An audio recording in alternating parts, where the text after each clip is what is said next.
Welcome, Tania. The sort of arc of this book is Tania's 2-week walk along the Thames Trail in England as after Harold has passed, and she's trying to come to terms with that, and who is she going to be after that? No, but why didn't you finish it that first go-around?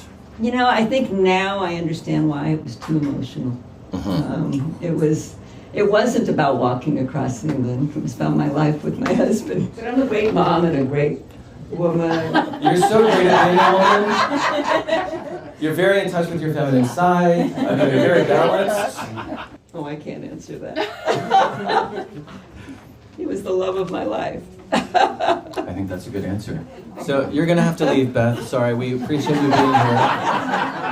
But you're making her emotional, and it's going to be really hard to interview her. Oh.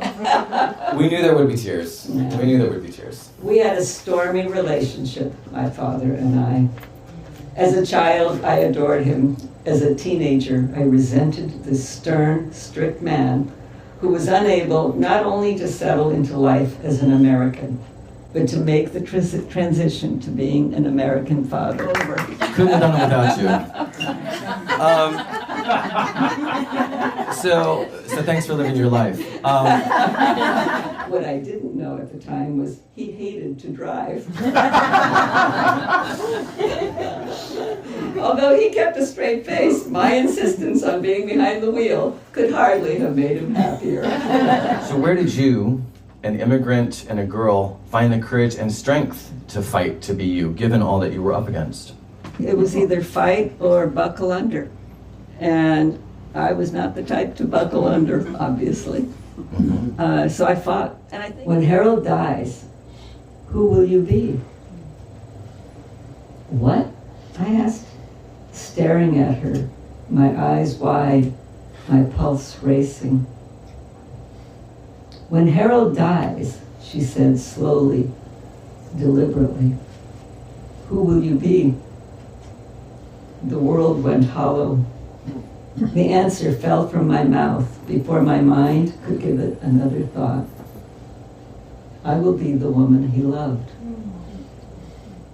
So given that you were so young, and given that there were almost no women in executive positions in tech, never mind in positions in tech probably at that point, how did you find your way? You know, I just decided that I was going to push my way through to what I wanted to do. And I always said, you know, I'm going to say what I think. Is it true, Romanov-san, that you control the budgets for all new military investments? It wasn't lost on me that he suddenly knew my name. So we would need your approval to launch the project. I presented upstairs. You would. Is there any advice you would offer young women going into business or into tech? Yes, absolutely. I would say, first of all, go into tech. I mean, it's a great field. But the other is just go for it. Don't worry about what's going to happen, what could go wrong. And don't go into work and just keep going if it's boring. If you don't like it, shift, move, keep trying. One of the beautiful things for me working on this book has been, even though I have now read it, I think 1,000 times, I still laugh out loud and I still get teary-eyed reading it. There's just so many beautiful, hilarious, and poignant moments in this book, so thank you for letting me be part of bringing them to the page. You know, I think what was wonderful about the walk was that it was so, in many ways, unplanned, and everything was sort of unexpected. And so it kind of led me to understand that, you know, I didn't know what I was going to do tomorrow, but that was no different from not knowing what I would be doing next year. Do you have any advice for someone who has just lost a partner, who has lost someone so close to them that it's causing them to have to re-envision their own lives? Do you have any advice for someone in that sort of situation? Oh, I do have advice. One piece of advice I would say is find other people in a similar situation, because that's really helpful. And on that note, thank you very much. Thank you, Tania.